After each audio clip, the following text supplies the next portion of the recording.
শুভ সন্ধ্যা। কেমন আছেন বন্ধুরা? আমি অনুসুয়া আবার চলে এসেছি আমার গল্পের ডালি নিয়ে। আজকে যে গল্পটি পাঠ করব সেই গল্পটি লিখেছেন আশাপূর্ণা দেবী। গল্পটির নাম আত্মজ। সম্পূর্ণ একটি ভিন্ন স্বাদের মনস্তাত্ত্বিক টানাপোড়েনের গল্প।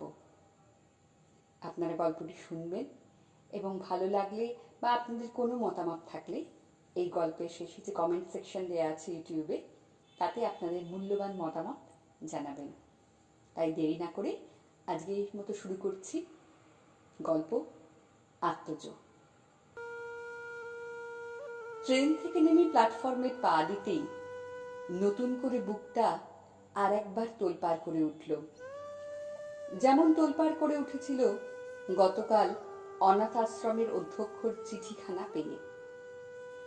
আশা আর আনন্দ, সন্দেহ আর বেদনায় উদ্বেল হয়ে ওঠা বুকটাকে স্থির করে নিতে শরীরটাকে টান টান করে আস্তে আস্তে অনেকক্ষণ ধরে একটা বড় নিঃশ্বাস ফেলল অমিতা। তারপর হাতের বটুয়াটা থেকে টেনে বার করল বহুবার পঠিত সেই চিঠিখানা। টেনে বার করে ফের আর একবার চোখের সামনে মেলে ধরল সেই অদ্ভুত রোমাঞ্চকর চিঠি, যে চিঠিতে মেদিনীপুর জেলার একটি অখ্যাত গ্রামের এক ছোট্ট অনাথ আশ্রমের অধ্যক্ষ অমিতাকে জানিয়েছেন, হ্যাঁ, কলকাতার করুণা নার্সিংহোমের সেই 5 বছর আগে সংঘটিত অগ্নিকাণ্ডের ফলে বিপর্যস্ত হোম হতে এদিক ওদিক ছিটকে যাওয়া সদ্যজাত শিশুগুলির থেকে একটি শিশু তার আশ্রমে পালিত হচ্ছে। ইচ্ছে করলে অমিতা পরিচয় প্রমাণ দিয়ে নিজের সন্তানকে নিজের কাছে নিয়ে যেতে পারে, আর ইচ্ছে না করলে শিশুটির খরচা বাবদ যদি আশ্রমে কিছু সাহায্য দেওয়া হয়, সেই সাহায্য সাদরে গৃহীত হবে। ইচ্ছে না করলে অমিতা অনেকবারের পর আরো একবার একটু বিস্ময়ের হাসি হাসল। ইচ্ছে না করার প্রশ্ন আবার উঠতে পারে নাকি? নার্সিংহোমের সেই অগ্নিকাণ্ডের দিনের কথা আর একবার স্মরণ করল অমিতা। করে লক্ষ লক্ষ বারের পর এই আরো একবার শিউরে উঠল। না, শিউরে ওঠাটা পুরনো হয়নি। এই 5 বছর ধরে সেই দৃশ্য কল্পনা করেছে আর নতুন করে শিউরেছে অমিতা। আর এই 5 বছর ধরে কিভাবে অমিতা পৃথিবীর ঝড়ের মুখে হারিয়ে যাওয়া একটি সদ্যজাত শিশুকে খুঁজে বেরিয়েছে, সে এক আশ্চর্য বিরাট কাহিনী। কিন্তু সে কাহিনী থাক। আজকের কাহিনী হচ্ছে নার্সিংহোম থেকে হারিয়ে যাওয়া সেই ছোট্ট মাংসপিণ্ডটুকুর সন্ধান এতদিনে পেয়েছে অমিতা, যে মাংসটুকু তার নিজের দেহেরই একাংশ, আর যার অস্থিতে, মজ্জাতে, অবয়বে, আকৃতিতে প্রণবেন্দুর অস্তিত্বের স্বাক্ষর। প্রণবেন্দু। বুকটা মুচড়ে আর একটা নিঃশ্বাস পড়ল অমিতার। চৈত্রের দুপুরের উদ্দাম বাতাস অমিতার সাদা ধপধপে সরু কালো পাড়ের শাড়ি নাচলটা দুলিয়ে দিয়ে গেল। সে বাতাসে সামনের ওই রুক্ষ কাঁকুড়ে সরু পথটার মতোই তার রুক্ষ সিথিটার দুপাশের চুল কটা উড়ল এলোমেলো। চিঠিখানা ফের ভাঁজ করে বটুয়ার মধ্যে পুরে নিল অমিতা।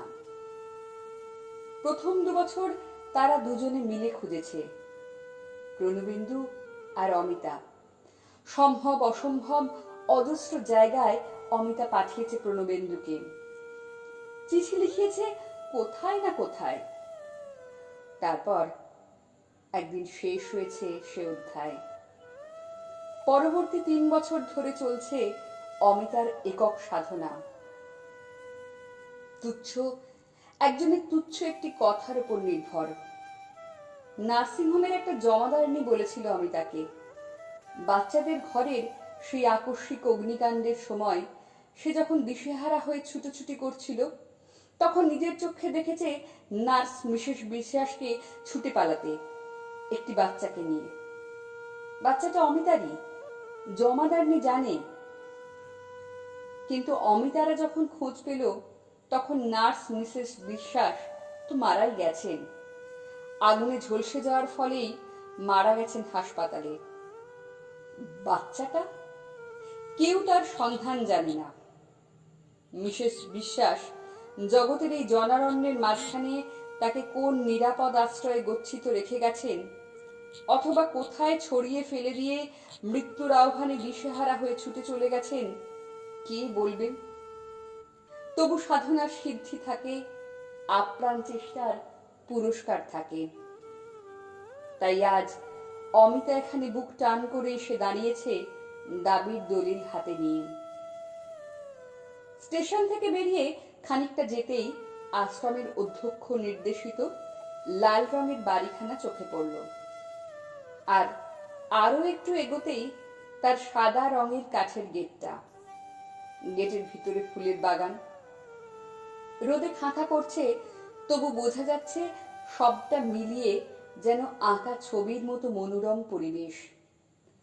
প্রিয় পরিজনবিহীন অনাথ শিশুদের জন্য এটুকু বাড়তি আয়োজন দেখে বুঝি মানুষের মানবিকতার প্রতি নতুন করে শ্রদ্ধা আসে। গেটের ফাঁকে হাত গলিয়ে ছিটকিনিটা খুলে ফেলে গেট ঠেলে ঢুকে পড়ল অমিতা। আর ঢুকেই বুঝি একটু থতমত খেল। মানুষের প্রতি শ্রদ্ধা কি একটু কমেই গেল তবে অমিতার? মনে হলো কি অনাথ ছেলেদের জন্য মনোরম পরিবেশ সৃষ্টির ব্যাপারে যতটা যত্ন নেওয়া হয়, ছেলেগুলোর প্রতি বুঝি ততটা নয়। যত্ন থাকলে এই চৈত্রের দুপুরের খাঁখা রোদে অতটুকু একটা ছেলে একা একা অনবরত একটা স্লিপে ওঠানামা করতে পারে? চারদিকে তো জনমানুষের চিহ্ন মাত্র নেই। ছেলেটাকে দেখে মমতায় মনটা ভরে উঠল যেন। দ্রুত পায়ে ওর দিকে এগিয়ে গেল অমিতা। কত বয়স হবে ওর? 5 বছরের বেশি কি? মুখের আদলে পৃথিবী থেকে হারিয়ে যাওয়া একটা মানুষের সাদৃশ্য খুঁজে পাওয়া যাবে নাকি? মাতৃদৃষ্টির মহিমা কীর্তন করে করে জগতের কত কাব্য, কত সঙ্গীত, কত তত্ত্বকথা সৃষ্টি, সে সমস্তই কি ভুয়ো হয়ে যাবে? অমিতা কি বিশ্বভুবনের মাতৃ সমাজের কাছে হেয় হবে? চিনতে পারবে না আপন আত্মজকে? কেমন একটা স্খলিত অসহায় দৃষ্টিতে ওই রোদে লাল হয়ে যাওয়া দুর্বুদ্ধিওয়ালা ছেলেটার দিকে তাকিয়ে থাকে অমিতা। তাকিয়ে তাকিয়ে বুঝি 5-5টা বছরের ঝোড়ো হাওয়ায় নিশ্চিহ্ন হয়ে যাওয়া একখানা ছবি মনে মনে হাতড়ে মরে। কিন্তু কোথায় সে ছবি? তুলোর পুটুলিতে ঢাকা একটা মাংসপিণ্ড 5 বছর ধরে পৃথিবীর আলো, বাতাস, শীততাপ আর অন্য জলে পুষ্ট হয়ে কোন রূপে রূপান্তরিত হতে পারে, সে কথা কে বলে দেবে অমিতাকে? আচ্ছা, সেদিন নার্সিংহোমে অমিতাকে দেখতে এসে কারা কারা যেন বলেছিল না, চাঁদের মতো ছেলে হয়েছে তোমার অমিতা। চাঁদের মতো মানে কি? খুব ফর্সা? এ ছেলেটিকে কি চাঁদের মতো বলা যায়? শ্যামলা রং তবে কাকে বলে? কতক্ষণ যে বোকার মতো দাঁড়িয়েছিল অমিতা সময়ের জ্ঞান হারিয়ে কে জানে। ইত্যবসরে ছেলেটা তার উদ্দাম খেলায় ক্ষান্ত দিয়ে এদিকে সরে এসেছে। কাকে খুঁজছেন আপনি? পরিষ্কার সপ্রতিভ গলায় প্রশ্নটি করে ছেলেটি বিজ্ঞের ভঙ্গিতে 2 কোমরে হাত দিয়ে দাঁড়িয়ে, শ্যামলা শ্যামলা গোল গোল গাল দুটি ফুলিয়ে। না, বছর 5-এর বেশি বয়সর নয়। কাকে খুঁজছি? অমিতা অস্ফুট গলায় বলে, এই তোমাদেরই একজনকে। আমাদের একজনকে? ছেলেটার মুখে চোখে বুদ্ধির বিদ্যুৎ দীপ্তি, বাচন ভঙ্গিতে চূড়ান্ত সপ্রতিভতা। একজনকে মানে কি? নাম নেই তার? নাম? অমিতা আরো অসহায় ভাবে চারদিকে দৃষ্টি মিলে ভাবতে চেষ্টা করে অধ্যক্ষের পত্রে নামের উল্লেখ আছে কিনা। কিন্তু কই, শুধু বালকটি বলেই উল্লেখ আছে। আমি তার নাম জানি না। নাম জানেন না? ছেলেটি হঠাৎ হো হো করে হেসে ওঠে। কি বোকা, কি বোকা! খুঁজতে এসেছে, নাম জানে না। সে আপনার কে হয় শুনি? আমার ছেলে, আমার ছেলে হয় সে। ব্যাকুলভাবে ছেলেটির কাঁধে হাত রাখে অমিতা। আমি তার মা হই। দেখ, ছেলেটা অবিশ্বাসের হাসি হাসে। আমরা তো অরফ্যান্স, আমাদের বুঝি মা বাপ থাকে? থাকে, কারো কারো থাকে। এখানে যে একটি ফর্সা ছেলে থাকে, আমি তার মা হই। চেনো না তাকে? খুব ফর্সা। খুব ফর্সা? ছেলেটা বিচিত্র ভঙ্গিতে হেসে ওঠে। খুব ফর্সা তো বিজয়। বিজয় নামটা মনের সঙ্গে খাপ খায় না কেন? অমিতা বুঝি ভুলে যায় এখানে একটা অফিস ঘর আছে, সেখানে ভারপ্রাপ্ত ব্যক্তিও অবশ্যই কেউ না কেউ আছে। তাই এই ছোট্ট ছেলেটার কাছেই তথ্য সংগ্রহ করতে চায়। বিজয় কি? মানে পদবী কি? পদবী? ছেলেটা তার সেই বিদ্যুৎ ছিটকানো মুখে বিস্ময়ের কুঞ্চন রেখা আনে। পদবী মানে কি? মানে আর কি বুঝছো না? এই যেমন তোমাদের ফাদারের নাম চক্রবর্তী, জীবন কৃষ্ণ চক্রবর্তী, তাই না? হতে পারে। ছেলেটা এবার ঘন ঘন চঞ্চল চোখে রোদে পোড়া স্লিপটার দিকে তাকাতে থাকে। ভাবতে যেন ছুট মারতে পারলেই বাঁচি বাবা। তবু ভদ্রতা বোধের শিক্ষা আছে, তাই দ্রুত গলায় বলে, আমরা সবাই দাস, অরফ্যানদের তাই হওয়াই নিয়ম। আপনি বাড়ির মধ্যে ঢুকে যান না, ওখানে বিজয় আছে। অমিতার কেন ওকে ছাড়তে ইচ্ছে করে না, কেন দুটি ব্যগ্র বাহুর মধ্যে জড়িয়ে ধরতে ইচ্ছে হয় ওকে। সাহস হয় না, তাই জড়াতে চায় কথার পাকে। কথার জালে কি ধরা যাবে কোনো অজ্ঞাত রহস্য? আচ্ছা, অনাথ আশ্রমে মানুষ হলে চাঁদের মতো ছেলে কি আর চাঁদের মতোই থাকে? সত্যিই কি সেদিন কারো কারো চোখে সদ্যজাত শিশুটাকে চাঁদের মতো লেগেছিল? না অমিতাকে তারা মিথ্যা আদর করেছিল, চাঁদের মতো ছেলে হয়েছে তোর বলে? এত রোদে খেলা করছো কেন তুমি? রোদে না হলে স্লিপ চড়বো কি করে শুনি? তুমিও যেমন বোকা, বিকেল হলে ওরা সবাই মিলে চড়তে আসবে না? কি করে তাহলে 50 বার ওঠ নাম করা হবে আমার? বিরক্ত হয় প্রায় ছেলেটা। 50 বার? অমিতা হেসে ওঠে। কেন 50 বার ওঠানামা করবে কেন তুমি? করবো না? বেশ মজা তো। আহ্লাদ নাকি? হেরে যাব বুঝি? বিমল করেনি কালকে? কথার খাঁজে খাঁজে চোখে মুখে ঠিকরে ঠিকরে ওঠে প্রাণের প্রাচুর্য, বুদ্ধির দীপ্তি। কিন্তু এই মুখে প্রণবেন্দুর মুখের সাদৃশ্য কোথায়? অমিতা সচেতন করে নেয় নিজেকে, বলে 50 বার হতে কত বাকি আছে? আর 13 বার। গুনতে পারো তুমি? না পারলে ছাড়বে বুঝি? সিস্টার মাথা ঠুকে দেবে না? মাথা ঠুকে দেবে? সে কি? বাহ, তা দেবে না কেন? আমি পড়া পারবো না আর সিস্টার আদর করবে? কেমন? না, তুমি বড্ড বোকা। যাও না বাড়ির মধ্যে, তোমার ছেলে তো ওখানেই আছে, শুধু শুধু আমার খেলা খারাপ করে দিলে। আপনি ক্লেশ স্বীকার করতে আর পেরে ওঠে না ছেলেটা। তোমার নাম কি বলো তো? অমিতা পরম আগ্রহে বলে। আমার নাম তো অরুণ। আমি যাই। আচ্ছা, যাবে যাবে। শোনো না, তুমিও চলো না বাড়ির মধ্যে, বিজয়কে চিনিয়ে দেবে। আমি তো চিনি না। চেনো না মানে? চালাকি বুঝি? বললে যে তুমি বিজয়ের মা হও। আহা, মা তো হই, কিন্তু চিনি না যে। এমনও তো হতে পারে হয়তো বিজয়ের মা নই আমি, তোমারই মা। ব্যাস, অমনি বললেই হলো। খালি বাজে কথা। তোমার যা কথা বলবার ইচ্ছে ফাদারকে বলবে না। এবার ছুট মারে ছেলেটা, আর ছুটে গিয়েই শুরু করে দেয় পুরনো খেলা। উঁচু জায়গাটায় উঠে পড়ে সরসরিয়ে নামা। অমিতা মুগ্ধ দৃষ্টিতে তাকিয়ে থাকে ছেলেটার লাল হয়ে ওঠা শ্যামলা শ্যামলা গোল গোল মুখখানার দিকে।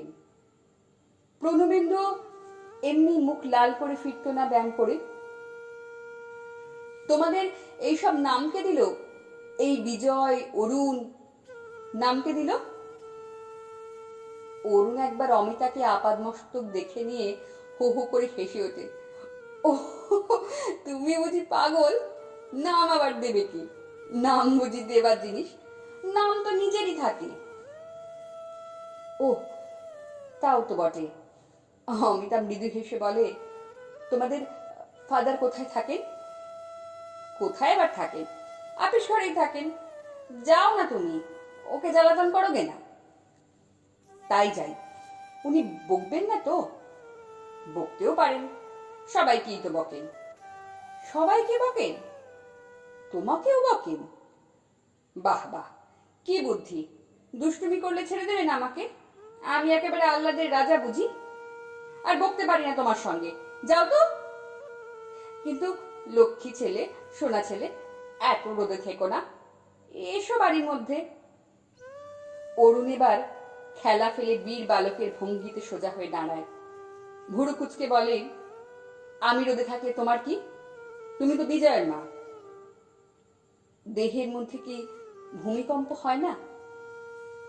অমিতা এই মুহূর্তে অনুভব করলো, হয়। সুদীর্ঘকালের সঞ্চিত বাৎসল্যের স্নেহ সুধারস উছলে উঠতে চায় সেই ভূমিকম্পের দোলায়। নিশ্চয়ই নিশ্চয়ই এই সে, নইলে কেন এমন হবে? আচ্ছা থাক, আর দেরি নয়। দাবির পত্র পেশ করে এই মুহূর্তে লুঠে নিয়ে যাবে অমিতা নিজের সম্পত্তি। ভাঁজ পড়া ময়লা হয়ে যাওয়া একখানা কাগজে দিয়ে দিলেন অধ্যক্ষ। এই সেই চিঠি, মিসেস দত্ত। যে চিঠি নার্স মিসেস বিশ্বাসের পাশের ফ্ল্যাটের এক ভদ্রমহিলা লিখেছিলেন আশ্রমের অধ্যক্ষকে। মাস কয়েক পর্যন্ত শিশুটিকে পালন করেছিলেন তিনি, তারপর আপন অক্ষমতা জানিয়ে অনাথ আশ্রমের শরণাপন্ন হয়েছেন। ছেলেটির পরিচয় তিনি জানেন না, তবে করুণাময়ী নার্সিংহোমের অগ্নিকাণ্ডের কথা উল্লেখ আছে। উল্লেখ আছে নার্স মিসেস বিশ্বাসের। আপনি কি এখনই নিয়ে যেতে চান? আমাদের গেস্ট হাউস আছে কিন্তু। অমিতা দৃঢ় কণ্ঠে বলে, থাকবার জো নেই, এখনই ফিরতে হবে। আচ্ছা তাহলে আনাই ছেলেটিকে। আপনার ছেলেটি, বুঝলেন, আমার এই হোমের সেরা ছেলে।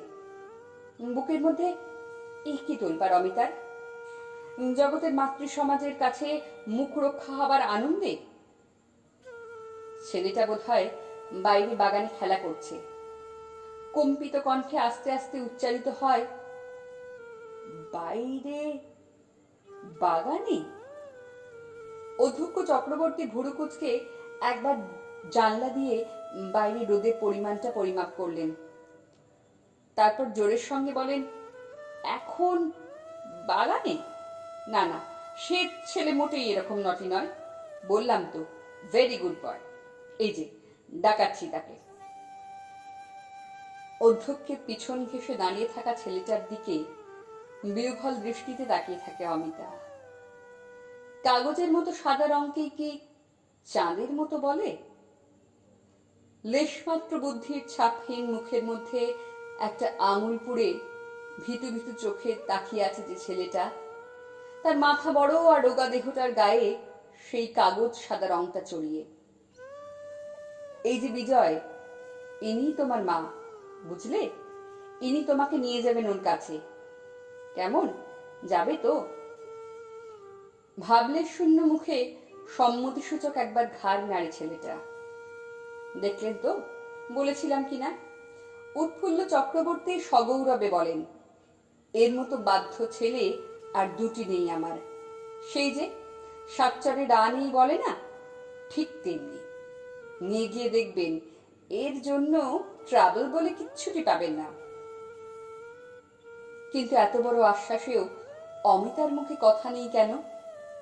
ও কি বুঝতে পারছে না এই দীর্ঘদিনের সাধনার সিদ্ধি আজ হাতে পেয়েছে ও?